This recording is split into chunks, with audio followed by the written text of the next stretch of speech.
Поваром я хотела стать с детства. По окончанию школы пошла учиться в Ленское ПТУ-20.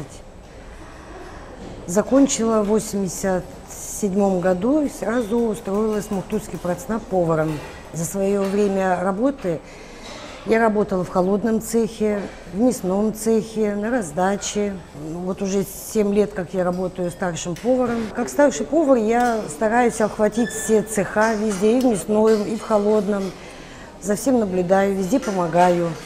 Я переживаю за работу и дома все время думаю, все ли там в порядке, как бы ничего не забыть, чтобы напарнице моей было легко работать на следующий день.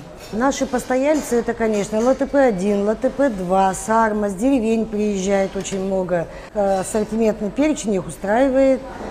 Ну, все время нам пишут благодарности. По моим стопам пошла дочь. Людмила тоже выучилась на повара. Ее работа устраивает на все 100. Хочет готовить так же, как и я, но я думаю, что она будет вкуснее меня готовить. Пока она еще молодая.